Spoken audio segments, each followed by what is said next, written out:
Hello दोस्तों, good morning. मैं महेंद्र प्रताप, आपका टीचर, डिपार्टमेंट ऑफ इलेक्ट्रिकल। आज हम पढ़ेंगे सूर्य पावर प्लांट, सूर्य या सौर ऊर्जा स्रोत, सोलर। देखिए, जो हमारे न्यूक्लियर पावर प्लांट होते हैं ये सिर्फ क्या है, सूर्य एनर्जी पे काम नहीं करते हैं। ठीक है, बाकी बात हमारे सूर्य एनर्जी पे सभी पावर प्लांट काम करते हैं। देखिए, नाभिकीय ऊर्जा नाभिकीय तथा भू ऊष्मीय ऊर्जा को छोड़कर, देखो, भू ऊष्मीय ऊर्जा, भूस्मीय ऊर्जा और नाभिकीय ऊर्जा को छोड़कर शेष सभी ऊर्जा स्रोतों का मूल आधार अप्रत्यक्ष रूप से सूर्य ही है। देखिए, क्या है, न्यूक्लियर को छोड़ करके और भूस्मीय ऊर्जा को छोड़ करके क्या है, सबका आधार क्या है, सूर्य ही है। सूर्य ऊर्जा का एक बहुत बड़ा भंडार है। पृथ्वी पर सूर्य की ऊष्मा ऊर्जा, वैद्युत ऊर्जा, इलेक्ट्रोमैग्नेटिक, देखिएगा, आगे बढ़ते हैं, विकिरण, इलेक्ट्रोमैग्नेटिक रेडिएशन या किरणों के रूप में सीधी पहुंचती है। देखो, ये क्या होती है, सूर्य से हमारी किरणें क्या पहुंचती हैं, इलेक्ट्रोमैग्नेटिक के रेडिएशन के रूप में क्या पहुंचती है, सीधी पहुंचती हैं। हमारी पृथ्वी सूर्य से लगभग 15 करोड़ किलोमीटर 15 करोड़ किलोमीटर दूर है सूर्य पृथ्वी से। ठीक है, और इसके प्रति वर्ग मीटर क्षेत्रफल पर केवल 1.39 किलोवाट, कितना, प्रति मीटर क्षेत्रफल पर केवल 1.39 किलोवाट शक्ति ही पृथ्वी पर पहुंचती है। कितना पहुंचती है, 1.39 किलोवाट शक्ति ही पावर पृथ्वी पर पहुंचती है। किसकी, सूर्य की। ठीक है, परंतु परावर्तन, रिफ्लेक्शन तथा वायुमंडल तथा शोषण के कारण कम होकर इसका मान 1 किलोवाट प्रति वर्ग मीटर रह जाता है। देखो, घट करके वायुमंडल में क्या हो जाता है, घट करके क्या रहता है, 1 किलोवाट प्रति वर्ग मीटर ही रह जाता है। देखिए, पृथ्वी पर पहुंच रही सौर ऊर्जा का यह मान इतना अधिक है कि जितनी ऊर्जा सामान्य ईंधनों से इसके भंडार समाप्त होने तक प्राप्त होती, सूर्य उतनी ऊर्जा कुछ दिनों में ही पृथ्वी पर भेज देता है। देखो, जितनी भंडार एनर्जी पावर हमारे पूरे ब्रह्मांड में है, वो क्या है, कुछ ही दिनों में क्या करता है, सूर्य हमारी पृथ्वी पर भेज देता है। शक्ति प्राप्त करने की विधि, सौर ऊर्जा द्वारा शक्ति प्राप्त करने की दो प्रमुख विधियां हैं, कांच लेंस विधि, परावर्तक विधि, देखो, ग्लास लेंस और रिफ्लेक्टर। ठीक है, कांच लेंस स्टार्ट करते हैं। कांच लेंस विधि में कांच के लेंस की सहायता से सूर्य किरणों को एक नाभिक बिंदु, फोकस पॉइंट पर संकेंद्रित किया जाता है। देखो, लेंसों के द्वारा क्या करते हैं, हम इसको एक फोकस पॉइंट पे केंद्रित कर देते हैं, जैसे 1.3 में दे रखा है। ये क्या है, नाभिकीय बिंदु, ये लेंस लगा हुआ है इधर। ठीक है, ये इधर किरणें आती हुई दिखाई दे रही हैं, एक इधर किरणें दिखाई दे रही है और ये 4 किरणें नीचे दिखाई दे रही हैं। देखो सभी लोग, लेंस, नाभिक बिंदु, परावर्तक, रिफ्लेक्टर, ये क्या है, पहले एक तरफ से ले रहा है और दूसरी तरफ से ऊपर की तरफ, देखो, ये दे भी रहा है। और ये क्या है, फोटो सेल या सौर बैटरी। ठीक है, देखो, इस बिंदु पर उपलब्ध अत्यधिक ऊष्मा द्वारा पानी गर्म करने भाप बनाई जाती है। पानी गर्म करके क्या बनाई जाती है, भाप बनाई जाती है। इस भाप के प्रयोग से टरबाइन और विद्युत जनित्र चलाकर विद्युत शक्ति प्राप्त की जाती है। देखो, पानी गर्म करके क्या करते हैं, हम स्टीम बनाते हैं और स्टीम से क्या घुमाया जाता है, स्टीम टरबाइन घुमाई जाती है और स्टीम टरबाइन के बाद में उसकी शाफ्ट किससे कनेक्ट होती है, टरबाइन से जनरेटर की, और विद्युत जनरेटर, इलेक्ट्रिक जनरेटर, उसमें क्या प्रोड्यूस होता है, इलेक्ट्रिसिटी प्रोड्यूस होती है। देखिएगा, परावर्तक विधि में परावर्तकों के उपयोग से परावर्तन के सिद्धांत पर का सूर्य किरणों को संकेंद्रित किया जाता है। 1.3 में चित्र में दिखाया गया है। ठीक है, फिर उपरोक्तानुसार विद्युत शक्ति उपजाई जा सकती है। कांच लेंस की अपेक्षा परावर्तक विधि सरल है। देखो, कांच लेंस क्या विधि है, बहुत ही सरल है, क्योंकि परावर्तक का निर्माण भी सरल है, रिफ्लेक्टर का भी निर्माण क्या है, सरल है। ठीक है, और सूर्य की कोणीय स्थिति कोणीय स्थितियों के अनुसार इसको घुमाने का प्रबंध भी किया जा सकता है।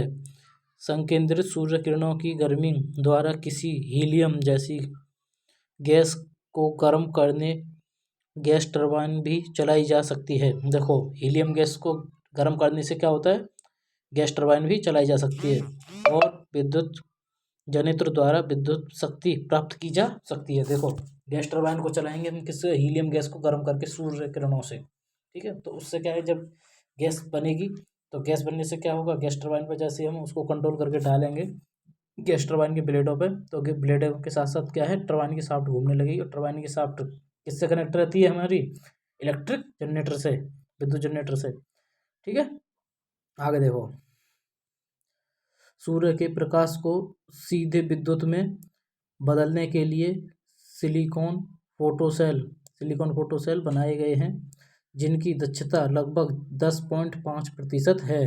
जिनकी एफिशिएंसी कितनी है, 10.5% है, परंतु इनमें लागत अधिक आती है, इसीलिए इसका प्रयोग उपग्रहों सैटेलाइट्स में किया जाता है। इसी आधार पर अंतरिक्ष वाहनों स्पेस व्हीकल्स में ऊर्जा स्रोत के रूप में सोलर बैटरीज का प्रयोग किया जाता है। इनमें दिन के समय सौर ऊर्जा इकट्ठी हो जाती है, क्योंकि रात्रि के समय उपयोग में लाई जा सकती है। अभी कुछ समय पूर्व लेज़र किरणों के उपयोग से सस्ती और सौर बैटरी बनाने की विधि खोजी जा चुकी है, जिसका शीघ्र ही औद्योगिक स्तर पर उपयोग हो सकेगा। इस प्रकार इस बैटरी की उपयोगिता ट्रांजिस्टरों, टेलीफोन एक्सचेंजों, छोटे मोटरों, पंखों तथा पंप आदि में की जा सकती है, उपयोग किया जा सकता है आदि में। ठीक है, देखो, सोलर सेल का हमने क्या किया है, उपयोग तो हमारे इस समय भारतवर्ष में बहुत सारा है। अब आपने देखा होगा सोलर पावर प्लांट लगे हुए हैं, घर घर पे देखो बैटरी लगी रहती है, सोलर प्लेट लगी रहती है, 10 से 20 हज़ार रुपये में हम अपने घरों पे भी सोलर बैटरी लगा लेते हैं। उसमें क्या है, दिन में हम चार्ज कर लेते हैं और रात में हम उसको उपयोग कर लेते हैं अपने घरों में लाइट की जलाने के लिए, पंखे चलाने के लिए। ठीक है, बैटरी के माध्यम से। देखो, अब बात करते हैं वायु ऊर्जा, विंड एनर्जी। देखो, विंड एनर्जी क्या होती है, जैसे ये हवा आई, क्या आई, ये हवा आई इधर से, ये हवा आने के साथ साथ ये क्या है, इसका पंखा लगा हुआ है। आपने साउथ की मूवियों में देखा होगा, बड़े बड़े टावरों पे 3 पंखड़ी वाली पंखड़ी घूमती रहती है ऐसे। देखो, ये होता है पोल, एक पंखड़ी इधर होती है और एक इधर होती है और इधर, और ये कैसे घूमती है, ऐसे घूमती रहती है। इधर हवा चले तो इधर, और देखो ये ऐसा होता है, एक ऐसा हुक्सा होता है इसके आगे, और इसके आगे 3 पंखड़े होते हैं इस तरीके से। ठीक है, तो ये क्या करते हैं, घूमते रहते हैं इधर एंटी क्लॉकवाइज या क्लॉकवाइज। ये तो होता है क्लॉकवाइज और ये होता है एंटी क्लॉकवाइज। ठीक है, सभी को सही है, बात आई समझ में। और ये टावर होता है आपका, बहुत बड़ा टावर होता है ये। ठीक है, तो अब बात करते हैं हम इसके आगे की।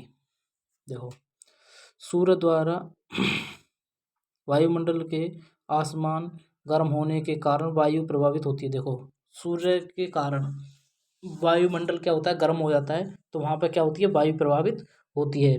प्राचीन काल में ही मानव समुद्र के परिवहन के लिए वायु प्रवाह की ऊर्जा का प्रयोग करता रहा है।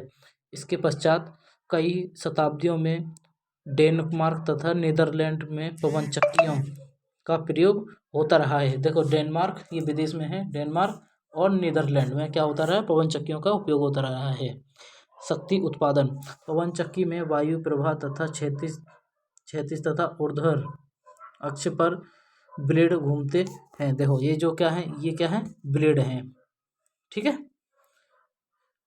घूमते रहते हैं, जिससे यांत्रिक ऊर्जा बहती है और इसके द्वारा विद्युत जनरेटर चलाकर विद्युत शक्ति प्राप्त की जाती है। देखो, यहाँ से ये इसकी शाफ्ट है और ये इसकी शाफ्ट किससे कम मैकेनिकल में चेंज हो रही है कन्वर्टर कपलिंग के द्वारा, और ये किस में जा रही है, विद्युत जनरेटर में, और विद्युत जनरेटर से क्या यहाँ उत्पन्न हो रही है, विद्युत जनरेटर इलेक्ट्रिसिटी प्रोड्यूस हो रही है, उत्पन्न हो रही है।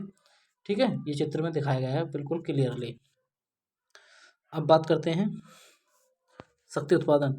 पवन चक्की में वायु प्रवाह तथा क्षैतिज तथा या ऊर्ध्वाधर अक्ष पर ब्लेड घूमते रहते हैं, जिसमें यांत्रिक ऊर्जा उपजती है और विद्युत जनरेटर चलाकर विद्युत शक्ति प्राप्त की जाती है। यह सरल आरेख में विद्युत शक्ति प्राप्त की विधि 1.4 में वायु ऊर्जा से विद्युत शक्ति की प्राप्ति में चित्र में दर्शाई गई है। देखो ये रहा। ठीक है, अब देखो वायु ऊर्जा द्वारा विद्युत शक्ति प्राप्त करने में सबसे बड़ी समस्या यह है कि वायु प्रवाह की दिशा तथा तीव्रता बदलती रहती है। देखो वायु में क्या है, कभी इधर से हवा आई, कभी इधर से हवा आई, कभी सामने से तो कभी पीछे से, तो ये क्या है, वहीं के वहीं ये क्या करती रहती है, घूमती रहती है, रोटेट होती रहती है। ठीक है, उपरोक्त समस्याओं के समाधान हेतु निम्न 4 विकल्प। देखो सबसे पहला पॉइंट वायु ऊर्जा को विद्युत बैटरियों में एकत्र करते। देखो सबसे पहला पॉइंट क्या है, यहाँ से हवा के द्वारा से यहाँ से इलेक्ट्रिसिटी जनरेट हुई, और ये किस में कनेक्ट प्रोड्यूस करते हैं हम, स्टोर करते हैं हम बैटरियों में। ऊंचाई पर पानी को एकत्रित करके, ये दूसरा पॉइंट है। तीसरा पॉइंट क्या है, गतिपाल पहिए। देखो ये क्या है, गतिपाल पहिए, इसके क्या है, ये घूमते रहने चाहिए। और देखो रासायनिक ऊर्जा के परिवर्तन से और हाइड्रोजन तथा ऑक्सीजन के रूप में एकत्र करके, देखो हाइड्रोजन तथा ऑक्सीजन के रूप में एकत्र करके पवन चक्की द्वारा जल पंप चलाकर पानी को किसी ऊंचाई पर एकत्र कर देते हैं। फिर आवश्यकता में पानी के नीचे प्रवाह करके किसी भी समय उसमें एकत्रित ऊर्जा को शक्ति में परिवर्तित किया जा सकता है। ये क्या है, परिवर्तित किया जा सकता है। तो ये था हमारा आज का लेक्चर। तो आज हम यहीं समाप्त करते हैं। इसके आगे हम 11 तारीख से क्या करेंगे, ऑफलाइन क्लास लेंगे कॉलेज में सुबह 10 बजे से। ठीक है, टाइम टेबल आप अपना देख लेना, टाइम टेबल सभी को मिल चुका है। 11 तारीख से सुबह 10 बजे आपकी क्लास होगी और शाम को 3 बजे तक। तो आप सभी का थैंक यू वेरी मच। मेरे चैनल को लाइक करें, शेयर करें, सब्सक्राइब करें और कमेंट भी करें। आप सभी का थैंक यू।